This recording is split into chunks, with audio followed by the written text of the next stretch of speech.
माँ का हक बाप के दर्जे ज़्यादा है या कम है, यानी कि माँ बाप तो दोनों बराबर ही होते हैं, लेकिन इस्लाम में माँ का दर्जा क्या है? क्या माँ का दर्जा बाप से ज़्यादा है? दोस्तों, अगर आपको जानना है तो बने रहें लास्ट तक इस वीडियो में, जो कि इंशाल्लाह आपको पता चल जाएगा। अस्सलाम वालेकुम दोस्तों, माँ का दर्जा क्या बाप से ज़्यादा है? ये फरमाने रसूल है और हदीस में क्या आता है, इसके बारे में आज मैं आपको बयान करूंगी। और आपसे रिक्वेस्ट ये करूंगी कि अगर आप नए हैं, अभी तक आपने मेरे चैनल को सब्सक्राइब नहीं किया है, तो आप मेरे चैनल को सब्सक्राइब कर लें, ताकि आपको ऐसे ही वाक़यात आगे भी मिलते रहें। दोस्तों, क्या माँ का दर्जा बाप के दर्जे से ज़्यादा बुलंद है? माँ का दर्जा क्या है? इस्लाम में क्या फरमाया है इसके लिए? चलिए दोस्तों, बताते हैं कि सही बुखारी मुसलिम में अबू हुरैरा रज़ियल्लाहु ताला अन्हु से रवायत है कि एक शख्स ने अर्ज़ किया कि या रसूलल्लाह सल्लल्लाहु ताला अलैहि वसल्लम, अल्लाह सबसे ज़्यादा हसीन शोहबत यानी एहसान का मुस्तहिक कौन है? नबी पाक सल्लल्लाहु ताला अलैहि वसल्लम ने इरशाद फरमाया कि तुम्हारी माँ, यानी माँ का हक सबसे ज़्यादा है। उन्होंने पूछा फिर कौन? हुजूर नबी करीम सल्लल्लाहु ताला अलैहि वसल्लम ने फिर वही फरमाया, माँ का दर्जा ज़्यादा है। यानी कि नबी पाक सल्लल्लाहु ताला अलैहि वसल्लम ने दोबारा फिर से माँ को ही बताया। उन्होंने फिर पूछा, तीसरी बार पूछा कि फिर कौन? नबी पाक सल्लल्लाहु ताला अलैहि वसल्लम आप इरशाद फरमाते हैं कि तुम्हारा वालिद। और एक रवायत में है कि हुजूर ने फरमाया कि सबसे ज़्यादा माँ है, फिर माँ है, फिर माँ है, फिर बाप है। यानी कि दोस्तों, बाप से ज़्यादा माँ का 3 गुना दर्जा ज़्यादा है। फिर वो है जो ज़्यादा करीब हो, फिर वो है जो ज़्यादा करीब है। यानी एहसान करने में माँ का मर्तबा बाप से 3 दर्जे बुलंद है।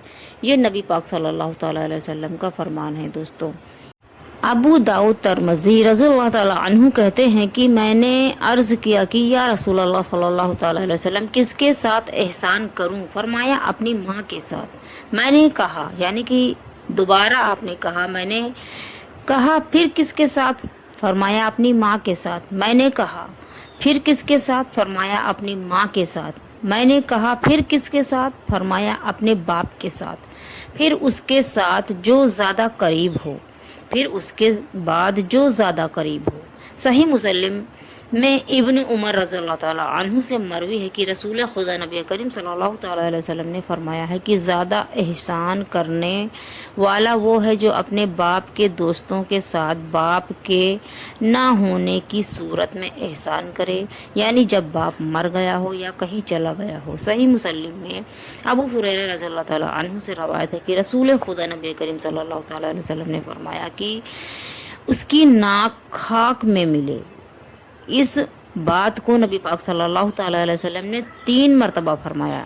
किस बात को?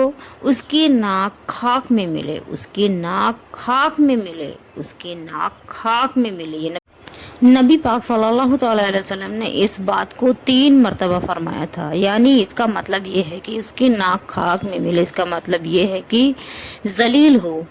किसी शख्स ने पूछा कि या रसूलल्लाह सल्लल्लाहु ताला अलैहि वसल्लम, कौन? मतलब ये कि ये बात आप किसके मुतालिक इरशाद फरमा रहे हैं? जिस नबी पाक सल्लल्लाहु ताला अलैहि वसल्लम इरशाद फरमाते हैं कि जिसने माँ बाप दोनों या एक को बुढ़ापे के वक्त पाया और जन्नत में दाखिल ना हुआ, यानी उनकी खिदमत ना की कि जन्नत में वो जाता। यानी कि दोस्तों, माँ का दर्जा बाप से 3 गुना बुलंद है, 3 गुना ज़्यादा है माँ का दर्जा। और वो शख्स जलील है और वो जन्नत में कभी नहीं जाएगा जिसने माँ या बाप दोनों में से किसी एक को बुढ़ापे में पाया या दोनों को पाया। जैसे कि आपके वालिदैन बूढ़े हैं और आप हैं मौजूद और आप उनकी खिदमत ना करें तो आप जन्नत में कभी नहीं जाएंगे दोस्तों। और अगर वालिदैन की खिदमत की आपने तो अल्लाह खुश होता है और आपने जन्नत कमा ली है। दोस्तों, ये नबी पाक सल्लल्लाहु ताला अलैहि वसल्लम का फरमान है। इंशाअल्लाह मुझे उम्मीद है कि आपको ये मेरी वीडियो पसंद आई होगी। और दोस्तों, अगर आपको ये मेरी वीडियो पसंद आई है तो मेरे चैनल को सब्सक्राइब कर लें, मेरी वीडियोज़ को लाइक शेयर एंड कमेंट्स करें। मिलते हैं नेक्स्ट वीडियो में।